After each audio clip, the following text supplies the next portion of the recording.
This is The Change Physician, episode 192. Hey, folks, welcome back to another episode of The Change Physician. This is your host, Dr. Kevin Cuccaro, with my Amazeballs colleague, Dr. Melissa Katie. Dr. Hi. Katie, how are you today? I'm good. I'm very good. All right. Well, I wanted to talk about something that has been bugging me for quite some time now. And this has to do with what you do with your time. And specifically, what do you do with your life? So one of the things that comes down, if you're looking at sort of practice and general malaise or burnout or whatever, and you start thinking about trying to do something different, there's people do these things. Oh, follow your passion, which I think is kind of stupid advice because it's kind of nebulous and not very good. Other people will say, well, do what you love. Well, how do you know what you love if you haven't really done a whole lot and you've just spent a bunch of time in medicine? But the other big one is people will say, like, there's two other exercises. If you had all the money in the world that you never had to worry about paying for anything, what would you do? And the other thing is, if you had all the time in the world, what would you do? And I want to, my struggle with this is I've done both of those exercises and I have absolutely no idea. So, I mean, what are your thoughts on that? And have you actually thought about the fact that if you had all the time in the world, like you had no demands on your time other than what you chose to do, what would you do? And, or if you had all the money in the world, you didn't have to worry about finances, saving for retirement, making up income streams or anything, what would you do?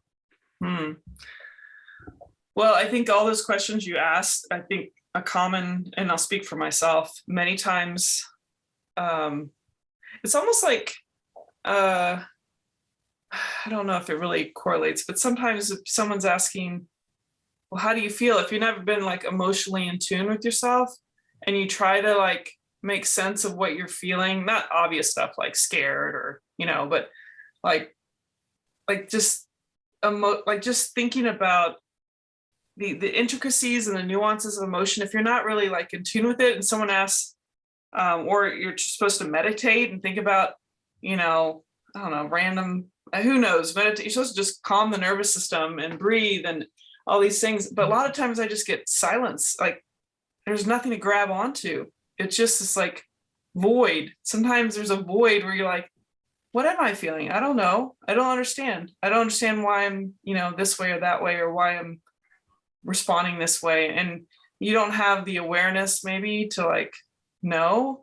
I think with like what you're asking, if I had all the time in the world, first it's just silence in my head because you're just not like you've been so focused on achieving, doing, and for the purposes of probably making a living. So it almost is, it's very difficult. But I think maybe what I think about when we broaching this topic even more is I think of what are the parts of my life that has suffered because of the distractions? What are the things that I know are important? Just the evidence out there and just the human experience is nurture my relationships and spend time with people that I love, or explore and maybe travel to meet new people with different ways of thinking or ways of living, because that's exciting to me. Newness is exciting, and that's a conversation my husband and I have had. It's easy to get monotonous in your life. So I think probably, I think hobbies and other things that you like to do yourself, like you got to just go explore and try new things and be willing and see if they resonate with you. And if you enjoy it, like the gardening stuff that I do, I find a lot of joy in that and adventure there just in my backyard. But traveling to other countries, and especially if you have someone that you like to share your life with, they can do it with you. I think meeting new people, and of course I would probably exercise a little bit more and just have a routine, but also variety. So I think it's more about relationships that add more joy and adventure. So so basically you're saying if you had all the time in the world, what you would focus on would be adventure travel and solidifying relationships. Yeah, maybe go and spend time around animals and meeting people through that have similar, you know, things that they love. Like they love wildlife and, like put myself in those environments more. Um, because I don't have to worry about, making money or running a business or all that stuff. So probably exploring the world and wildlife and people. I don't know. That's my first thought. Yeah, I don't know. What's your take on my comments there? I'm just curious. I'm just kind of, because I kind of look at it as as the day to day, like what is your day to day routine? What would you be doing if you didn't have to do anything? And I think that's why I get like I could wouldn't probably wake pick up out as early. I know that. I'd stay up later with my husband. That's a for sure thing. That's a for sure thing. Well, and I appreciate that. It's like, I mean, that's an easy one, right? Because Yeah. not Damn alarm not clocks. having to get up and not getting up with an alarm clock is wonderful. I still get up early anyway, but it's not because it's just because I wake up. Like I don't have to wake up at 5 anymore. Yeah. That Yeah. sucked. But I mean, I'm just like, okay, so then you're, because I'm like, okay, you're the traveling thing, and I guess I'm thinking is more of like as a, so work fills a substantial amount of time, whatever work we're saying. Yeah. Right. So if you're working 40 hours, 80 hours, 120 hours or whatever, that's a substantial amount of time that needs to be filled. And when you have the absence of that, it becomes, well, what do you do on a day-to-day basis that provides you some sort of meaning and fulfillment with, or at all? Mm-hmm. Yeah, and so that's and solidifying that becomes a little bit more, because I think travel comes up a lot. People say, well, travel. Well, I think, well, does that mean you love travel so much that you're going to be actually traveling every month or more frequency? More frequent. So you may be doing 4 trips a year, but then what are you doing on the normal days? Like, that's what I'm basically saying is like, what are you doing in an average week? What would an average week look like? Now, obviously you don't know until you get there. And we talked about this off air, because our brains are not really good at actually anticipating true experiences in the future. But it's nice to have at least some idea of what that might be. And so what would a day-to-day be like for you? Mm-hmm. Or have you thought about it in that way where it would be, what would a meaningful day and what would a meaningful week look like if you didn't have to worry about money and you didn't have to worry about time? Some sunroom time, whether it's reading or just, enjoying seeing outside without getting attacked by wasps or anything. A daily walk or exercise routine with my husband.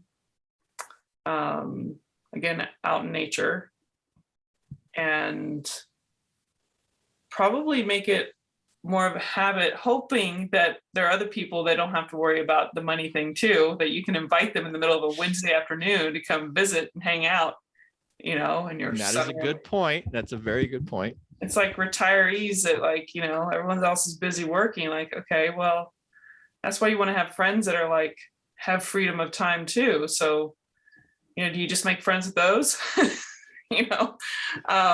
Obviously not, but yeah, I would say, I do like, just like my husband and I, we don't necessarily have to always be around people all the time. I think we get a lot of joy and recharge too from just some personal time. So, yeah, maybe explore some events around the town or stuff. I think it's really altered and distorted right now with the whole COVID thing. I think there's a lot of other things playing into our decisions on going out and exploring and doing more in your own city. Yeah, it's a really hard, it's other than those basic things, general health stuff, rest, relaxation, exercise, and connecting with those you love. I think it's really hard to define what that thing is. I would love to be able to, if I had tons of money sitting around, I could help other people. I think a philanthropic life would just, there's just a lot of inequities out there and a lot of people who struggle, and you don't want to just give, just give outs to everyone, but to really find those people that are got the spark and you can help them, kind of give them a leg up. I think that, or helping solve problems in this world. Yeah. I think So, those are but what would that look like then? So let's just say you had all the money in the world and all the time, and now you want to do philanthropic work. What? you kind of have to scour either the internet or organizations and have the connections to figure out who these people really are. Not because they're expecting money from you, but you seek them out and you kind of almost take them by surprise. Like that to me is like the best. It seems like. Okay, so you're basically just like mailing checks or something. Well, I'd want to get to know them too. It's not just like sending a check. Okay. So go on site to see what they're doing. Like make it real, not just sending a check. The check comes if it, feels right. And my husband and I are like moved and touched by what they're doing and want to be part of it. Yeah. Interesting. I don't know. What about you? You said nothing. Well, I was thinking, I don't know. Like, I think because I come back as like, what sort of meaning? What does a meaningful day look like? Actually, Eric Tate, the fabulous Dr. Eric Tate, who was a long time ago, I think he touched on this, like in an episode. I wrote it down because it was these exercises of what's your ideal day look like, what's an ideal a month look like, what's an ideal year look like. Yeah. And so I kind of reflect on that a lot, and it's like, well, I'm still not sure. So because if you're dedicated to philanthropic work, then it seems to me then there's be some sort of structure, or at least sort of what are the habits that you would pursue on a day-to-day basis in order to pursue that work as meaningful. Like, I mean, there's a difference between, like, I don't know, I'm calling like daydreaming about travel. Like I want to go to, if I had all the money in the world, I want to go to Australia or I want to go to New Zealand. Okay, well, you can do that, but what really is filling your time? Like what, all that in between space. And so that's like the question when it comes to sort of replacing work or creating a life as such that every day you're doing the things that you desire. You actually have to know what is it you would do if the activities that you may not necessarily desire as much or not having fun with, or worse, you're miserable at on a day-to-day basis, i.e. your job, what are you going to replace them with? And it's that exercise that I think is, it can be quite challenging. And so people have these endpoints of like, well, I hate medicine, I'm going to leave it. Well, and do what? Right. Oh, I want to retire because I've been working, putting my nose to the grindstone for 30 years. And then I'm like, well, and do what? Because there's this vast empty space that if you just plop into it without some degree of prep, some people fall into it. I mean, they find things very easy. My mom is like an awesome example of this. She like retired, and as she said, she like laid in bed for 2 weeks and said, well, now death is just the end. Like, right, that's the next stage. And then she kind of like, wait, this is kind of stupid. And now her life is as full or more full than it was before. Like she just fills it with meaningful things to her. Right. Which she helps people and she goes to lunch with her friends and she exercises every day and she reads. And it's just interesting because I'm like, well, what would I do? And I'm still not sure. Like, I know I'm going to exercise, but it's not like you can exercise all day. Right. I don't know. I don't want to watch TV all the day. I don't know. I don't know if I could read. I love reading, but at some point I'm like, I just feel like there's something else I should be doing, or there's like, what would I replace that's actually meaningful? And I think that's quite a struggle. So I think it's hard. Like people do these things, and I think some people, I think maybe it falls right into it, but man, I'm just curious how many other people out there really struggle with this stuff. Yeah. Well, I mean, you got to fill your time with something because, you put someone in isolation, they can't do anything, you'll go bat crazy. You're going to fill it with something. I think, a couple hundred years ago, we didn't have the conveniences of being able to do things very quickly and rapidly, like buy food and not have to cultivate it ourselves. And the work was different. You filled your time, it was a slower life. Yeah, like there wasn't, we don't, it's kind of this modern age kind of dilemma of like, there's so much that's done for us that we take for granted, that your existence doesn't really require you to fill your time with the things to make you survive. Like now you got this next level of like, what are you going to do with your time? Unless you want to, you know, get some rural area and do all your stuff for yourself, and you're going to be busy all the time. And maybe that, you know, that could make a lot of sense for somebody, like, you know, because maybe that is you want to actually live off of your hands and works. And I could see if that was you, that could provide a very meaningful existence. Sure. That's not me. Like, sure, I don't think I'd want to do that, but well, I mean, like we could not grow jalapenos and other peppers and other things in my backyard, but you just have to go buy it at the store and save myself a lot of time. But there's joy in creating and doing,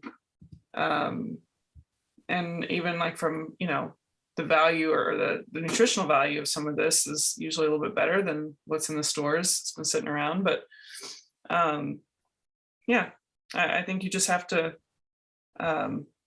explore what to fill your life with. And I think we're both still trying to figure it out. Of course, I'm busy enough with my work that, you know, I somehow always fill my time too much. But any other final comments, or am I missing anything?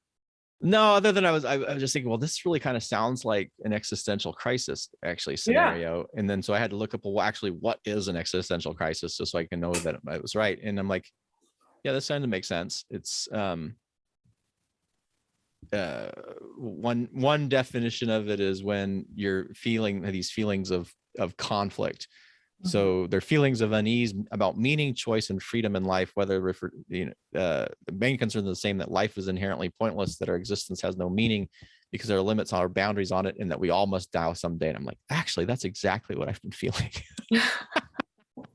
So everyone go learn about existential crisis. Yeah. No, and I guess the other important point that is they have these, you know, they occur during major life events. So career or job change, death of a loved one, diagnosis of a serious or life-threatening illness, entering a significant age category, tragic or traumatic experience, having children, marriage, or divorce. And luckily, I guess for me, a pandemic. Well, a pandemic. So I know I went through an existential crisis. Maybe it wasn't existential, with pain, when we've talked about that in the past. But this feeling that I've been having for at least a year or two now, I'm going to be approaching 50. So I will turn 50 next year. We're within 5 to 6 years. We'll be empty nester-ishes at the end of next year as my daughter graduates. We plan them coming back and stuff with college, so we're not true empty nesters, but really being close to that end block of, we will soon be well suited to do whatever the hell we want without worry. Yeah. And I'm sure people are like, well, that sounds really great. It's a lot better than not being there, but it's also, what do you do? Exactly. Like, because when you really think about it, we're all going to live and we're all going to die. And there's little small things that you can have, but a billion years from now, no one's going to care.